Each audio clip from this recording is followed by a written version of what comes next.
तो चलिए कहानी शुरू करते हैं, कृपया कहानी के अंत तक बने रहे। बेनी माधव सिंह गौरीपुर गांव के जमींदार और नवाबदार थे। उनके पितामह किसी समय बड़े धन धान्य संपन्न थे। गांव का पक्का तालाब और मंदिर, जिनकी अब मरम्मत भी मुश्किल थी, उन्हीं के कीर्ति स्तंभ थे। कहते हैं इस दरवाजे पर हाथी झूमता था। अब उसकी जगह ही एक बूढ़ी भैंस थी, जिसके शरीर में अस्थि पंजर के सिवा और कुछ शेष न रहा था, पर दूध शायद बहुत देती थी, क्योंकि एक न एक आदमी हांडी लिए उसके सिर पर सवार ही रहता था। बेनी माधव सिंह अपनी आधी से अधिक संपत्ति वकीलों को भेंट कर चुके थे। उनकी वर्तमान आय 1000 रुपये वार्षिक से अधिक न थी। ठाकुर साहब के 2 बेटे थे। बड़े का नाम श्रीकांत सिंह था। उसने बहुत दिनों के परिश्रम और उद्योग के बाद B.A. की डिग्री प्राप्त की थी। अब एक दफ्तर में नौकर था। छोटा लड़का लालबिहारी सिंह दोहरे बदन का सजीला जवान था। भरा हुआ मुखड़ा, चौड़ी छाती। भैंस का 2 सेर ताजा दूध वह उठकर सवेरे पी जाता था। श्रीकांत सिंह की दशा बिल्कुल विपरीत थी। इन नेत्रप्रिय गुणों को उन्होंने B0A0 इन्हीं 2 अक्षरों पर न्योछावर कर दिया था। इन 2 अक्षरों ने उनके शरीर को निर्बल और चेहरे को कांतिहीन बना दिया था। इसी से वैद्यक ग्रंथों पर उनका विशेष प्रेम था। आयुर्वेदिक औषधियों पर उनका अधिक विश्वास था। शाम सवेरे उनके कमरे से प्रायः खरल की सुरीली कर्ण मधुर ध्वनि सुनाई दिया करती थी। लाहौर और कलकत्ते के वैद्यों से बड़ी लिखा पड़ी रहती थी। श्रीकांत इस अंग्रेजी डिग्री के अधिपति होने पर भी अंग्रेजी सामाजिक प्रथाओं के विशेष प्रेमी न थे, बल्कि वह बहुधा बड़े जोर से उसकी निंदा और तिरस्कार किया करते थे। इसी से गांव में उनका बड़ा सम्मान था। दशहरे के दिनों में वह बड़े उत्साह से रामलीला में सम्मिलित होते और स्वयं किसी न किसी पात्र का पाठ लेते थे। गौरीपुर में रामलीला के वही जन्मदाता थे। प्राचीन हिंदू सभ्यता का गुणगान उनकी धार्मिकता का प्रधान अंग था। सम्मिलित कुटुंब के तो वह एकमात्र उपासक थे। आजकल स्त्रियों को कुटुंब में मिलजुल कर रहने की जो अरुचि होती है, उसे वह जाति और देश दोनों के लिए हानिकारक समझते थे। यही कारण था कि गांव की ललनाएं उनकी निंदक थीं। कोई तो उन्हें अपना शत्रु समझने में भी संकोच न करती थी। स्वयं उनकी पत्नी को ही इस विषय में उनसे विरोध था। यह इसलिए नहीं कि उसे अपने सास ससुर, देवर या जेठ आदि से घृणा थी, बल्कि उसका विचार था कि यदि बहुत कुछ सहने और तरह देने पर भी परिवार के साथ निर्वाह न हो सके, तो आए दिन की कलह से जीवन को नष्ट करने की अपेक्षा यही उत्तम है कि अपनी खिचड़ी अलग पकाई जाए। आनंदी एक बड़े उच्च कुल की लड़की थी। उसके बाप एक छोर रियासत के ताल्लुकेदार थे। विशाल भवन, 1 हाथी, 3 कुत्ते, बाज, बहरी शिकरे, झाड़फानूस, ऑनरेरी मजिस्ट्रेट और ऋण, जो एक प्रतिष्ठित ताल्लुकेदार के भोग्य पदार्थ हैं, सभी यहाँ विद्यमान थे। नाम था भूप सिंह। बड़े उदारचित और प्रतिभाशाली पुरुष थे, पर दुर्भाग्य से लड़का एक भी न था। 7 लड़कियां हुईं और दैवयोग से सबकी सब जीवित रहीं। पहली उमंग में तो उन्होंने 3 ब्याह दिल खोलकर किए, पर 15-20 हजार रुपयों का कर्ज सिर पर हो गया, तो आंखें खुली, हाथ समेट लिया। आनंदी चौथी लड़की थी। वह अपनी सब बहनों से अधिक रूपवती और गुणवती थी। इससे ठाकुर भूप सिंह उससे बहुत प्यार करते थे। सुंदर संतान को उसके माता पिता भी अधिक चाहते हैं। ठाकुर साहब बड़े धर्म संकट में थे कि इसका विवाह कहाँ करें। न तो यही चाहते थे कि ऋण का बोझ बढ़े, और न यही स्वीकार था कि उसे अपने को भाग्यहीन समझना पड़े। एक दिन श्रीकांत उनके पास किसी चंदे का रुपया मांगने आए। शायद नागरी प्रचार का चंदा था। भूप सिंह उनके स्वभाव पर रीझ गए और धूमधाम से श्रीकांत सिंह का आनंदी के साथ ब्याह हो गया। आनंदी अपने नए घर में आई तो यहाँ का रंग ढंग कुछ और ही देखा। जिस टीम टाम की उससे बचपन से ही आदत पड़ी हुई थी, वह यहाँ नाम मात्र को भी न थी। हाथी घोड़ों का तो कहना ही क्या, कोई सजी हुई सुंदर बहली तक न थी। रेशमी स्लीपर साथ लाई थी, पर यहाँ बाग कहाँ। मकान में खिड़कियां तक न थीं, न जमीन पर फर्श, न दीवार पर तस्वीरें। यह एक सीधा सादा देहाती गृहस्थी का मकान था, किंतु आनंदी ने थोड़े ही दिनों में अपने को इस नई अवस्था के ऐसा अनुकूल बना लिया, मानो उसने विलास के सामान कभी देखे ही न थे। एक दिन दोपहर के समय लालबिहारी सिंह 2 चिड़िया लिए हुए आया और भावज से बोला, जल्दी से पका दो, मुझे भूख लगी है। आनंदी भोजन बनाकर उसकी राह देख रही थी। अब वह नया व्यंजन बनाने बैठी। हाड़ी में देखा तो घी पाव भर से अधिक न था। बड़े घर की बेटी, किफायत क्या जाने। उसने सब घी मांस में डाल दिया। लाल बिहारी खाने बैठा तो दाल में घी न था। बोला, दाल में घी क्यों नहीं छोड़ा। आनंदी ने कहा, घी सब मांस में पड़ गया। लाल बिहारी जोर से बोला, अभी परसों घी आया है, इतना जल्द उठ गया। आनंदी ने उत्तर दिया, आज तो कुल पाव भर रहा होगा। वह सब मैंने मांस में डाल दिया। जिस तरह सूखी लकड़ी जल्दी से जल उठती है, उसी तरह क्षुधा से बावला मनुष्य जरा जरा सी बात पर तिनक जाता है। लालबिहारी को भावच की यह ढिठाई बहुत बुरी मालूम हुई। तिनकर बोला, मैके में तो चाहे घी की नदी बहती हो। स्त्री गालियां सह लेती है, मार भी सह लेती है, पर मैके की निंदा उनसे नहीं सही जाती। आनंदी मुंह फेर कर बोली, हाथी मरा भी तो 9 लाख का। वहां इतना घी नित्य नाय कहार खा जाते हैं। लालबिहारी जल गया, थाली उठाकर पलट दी और बोला, जी चाहता है जीभ पकड़कर खींच लूं। आनंदी को भी क्रोध आ गया, मुंह लाल हो गया, बोली, वह होते तो आज इसका मजा चखाते। अब अनपढ़ उजलक ठाकुर से न रहा गया। उसकी स्त्री एक साधारण जमींदार की बेटी थी। जब जी चाहता उस पर हाथ साफ कर लिया करता था। खड़ाऊ उठाकर आनंदी की ओर जोर से फेंकी और बोला, जिसके गुमान पर भूली हुई हो उसे भी देखूंगा और तुम्हें भी। आनंदी ने हाथ से खड़ाऊ रोकी, सिर बच गया, पर उंगली में बड़ी चोट आई। क्रोध के मारे हवा से हिलते पत्ते की भांति कांपती हुई अपने कमरे में आकर खड़ी हो गई। स्त्री का बल और साहस, मान और मर्यादा पति तक है। उसे अपने पति के ही बल और पुरुषत्व का घमंड होता है। आनंदी खून का घूंट पीकर रह गई। श्रीकांत सिंह शनिवार को घर आया करते थे। बृहस्पति को यह घटना हुई थी। 2 दिन तक आनंदी कोप भवन में रही। न कुछ खाया न पिया, उनकी बात देखती रही। अंत में शनिवार को वह नियमानुकूल संध्या समय घर आए और बाहर बैठकर कुछ इधर उधर की बातें, कुछ देशकाल संबंधी समाचार तथा कुछ नए मुकदमों आदि की चर्चा करने लगे। यह वार्तालाप 10 बजे रात तक होता रहा। गांव के भद्र पुरुषों को इन बातों में ऐसा आनंद मिलता था कि खाने पीने की भी सुधि न रहती थी। श्रीकांत को पिंड छुड़ाना मुश्किल हो जाता था। ये 2-3 घंटे आनंदी ने बड़े कष्ट से काटे। किसी तरह भोजन का समय आया। पंचायत उठी, एकांत हुआ तो लालबिहारी ने कहा, भैया आप जरा भाभी को समझा दीजिएगा कि मुंह संभाल कर बातचीत किया करें, नहीं तो एक दिन अनर्थ हो जाएगा। बेनी माधव सिंह ने बेटे की ओर साक्षी दी, हाँ बहू बेटियों का यह स्वभाव अच्छा नहीं कि मर्दों के मुंह लगे। लालबिहारी, वह बड़े घर की बेटी है तो हम भी कोई कुर्मी कहार नहीं है। श्रीकांत ने चिंतित स्वर से पूछा, आखिर बात क्या हुई? लालबिहारी ने कहा, कुछ भी नहीं, यूं ही आप उलझ पड़ी। मैके के सामने हम लोगों को कुछ समझती ही नहीं।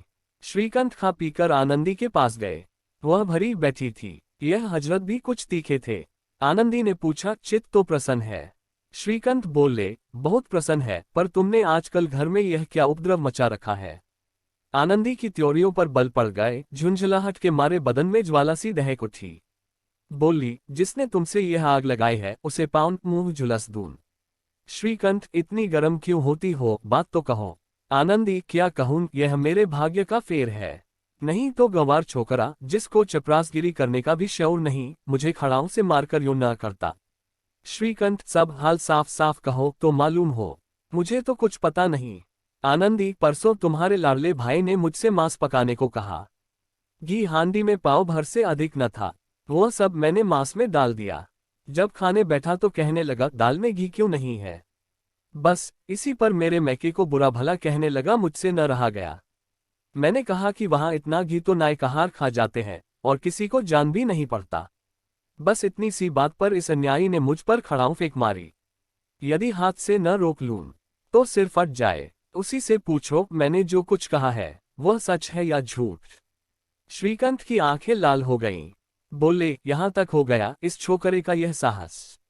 आनंदी स्त्रियों के स्वभावानुसार रोने लगी, क्योंकि आंसू उनकी पलकों पर रहते हैं। श्रीकांत बड़े और शांति पुरुष थे। उन्हें ही कभी क्रोध आता था। स्त्रियों के आंसू पुरुष की क्रोधाग्नि भड़काने में तेल का काम देते हैं। रात भर करवटें बदलते रहे। उद्विग्नता के कारण पलक तक नहीं झपकी। प्रातःकाल अपने बाप के पास जाकर बोले, दादा अब इस घर में मेरा निर्वाह न होगा।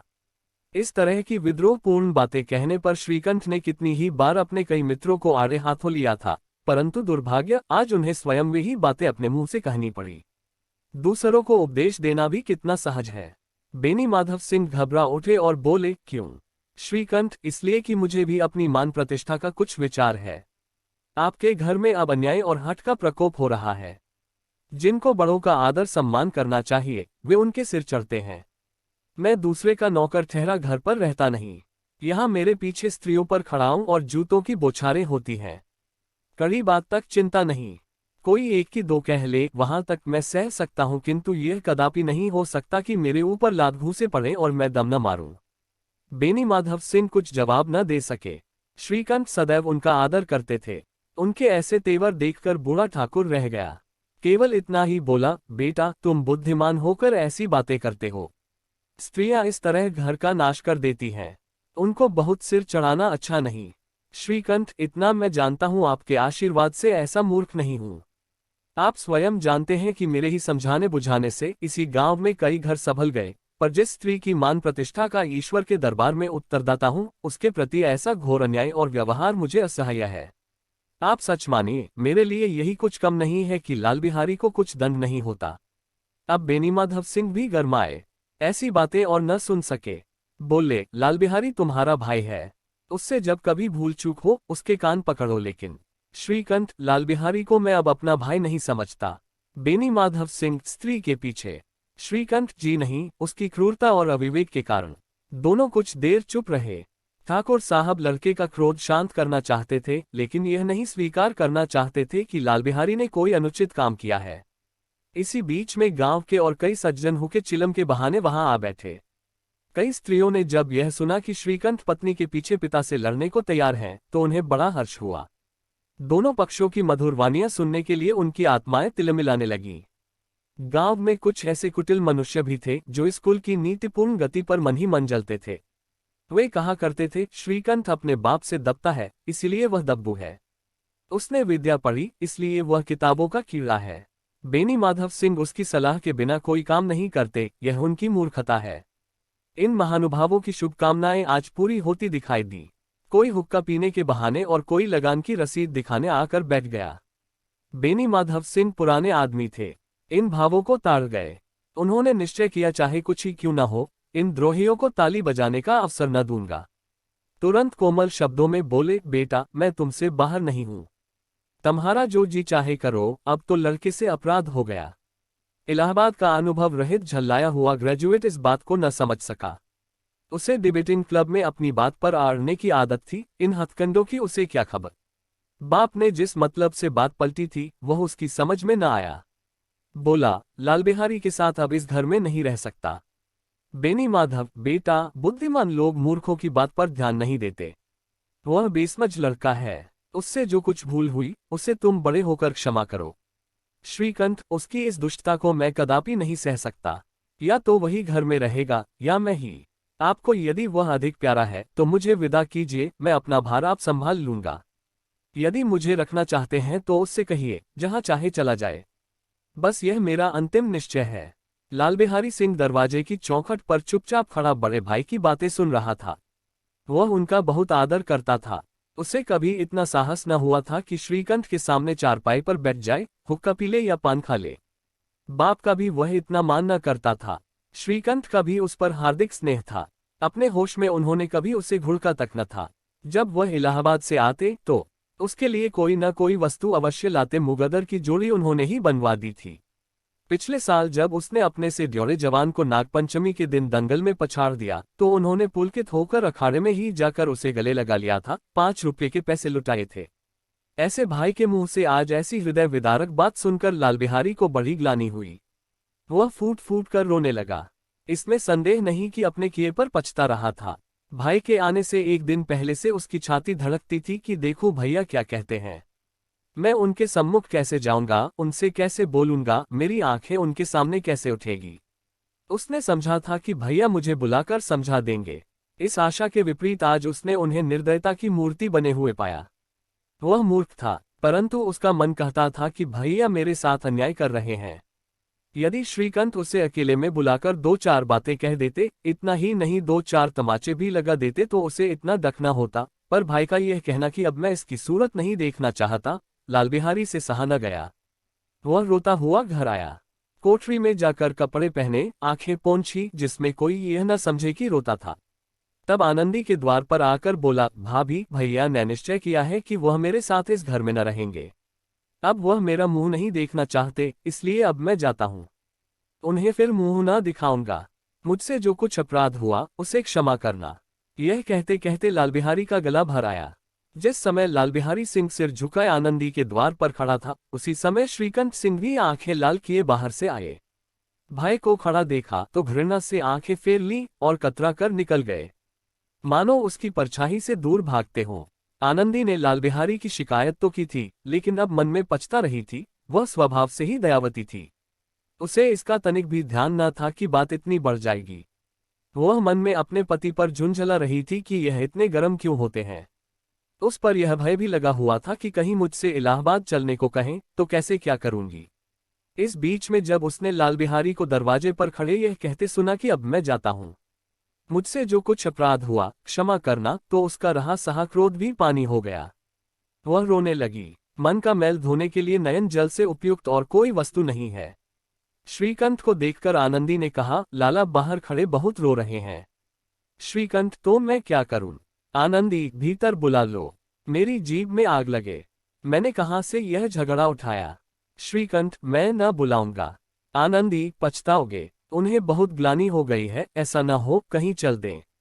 श्रीकंठ न उठे। इतने में लाल बिहारी ने फिर कहा, भाभी, भैया से मेरा प्रणाम कह दो। वह मेरा मुंह नहीं देखना चाहते, इसलिए मैं भी अपना मुंह उन्हें न दिखाऊंगा। लाल बिहारी इतना कहकर लौट पड़ा और शीघ्रता से दरवाजे की ओर बढ़ा। अंत में आनंदी कमरे से निकली और उसका हाथ पकड़ लिया। लाल बिहारी ने पीछे फिर कर देखा और आंखों में आंसू भरे बोला, मुझे जाने दो। आनंदी, कहाँ जाते हो? लाल बिहारी, जहां कोई मेरा मुंह न देखे। आनंदी, मैं न जाने दूंगी। लाल बिहारी, मैं तुम लोगों के साथ रहने योग्य नहीं हूं। आनंदी, तुम्हें मेरी सौगंध, अब एक पग भी आगे न बढ़ाना।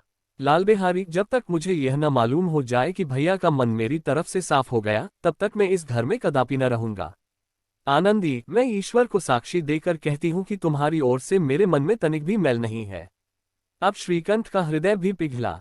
उन्होंने बाहर आकर लाल बिहारी को गले लगा लिया। दोनों भाई खूब फूट फूट कर रोए। लाल बिहारी ने सिसकते हुए कहा, भैया, अब कभी मत कहना कि तुम्हारा मुंह न देखूंगा। इसके सिवा आप जो दंड देंगे मैं सहर्ष स्वीकार करूंगा। श्रीकंठ ने कांपते हुए स्वर में कहा, लल्लू, इन बातों को बिल्कुल भूल जाओ। ईश्वर चाहेगा तो फिर ऐसा अवसर न आवेगा। बेनी माधव सिंह बाहर से आ रहे थे। दोनों भाइयों को गले मिलते देखकर आनंद से पुलकित हो गए। बोल उठे, बड़े घर की बेटियां ऐसी ही होती हैं, बिगड़ता हुआ काम बना लेती हैं। गांव में जिसने यह वृतांत सुना, उसी ने इन शब्दों में आनंदी की उदारता को सराहा। बड़े घर की बेटियां ऐसी ही होती हैं। अगर आपको यह कहानी अच्छी लगी हो तो आप हमारे चैनल को सब्सक्राइब करके बेल आइकॉन को ऑन कर दें ताकि आने वाले समय में ऐसे ही वीडियो आपको प्राप्त हो सके। धन्यवाद।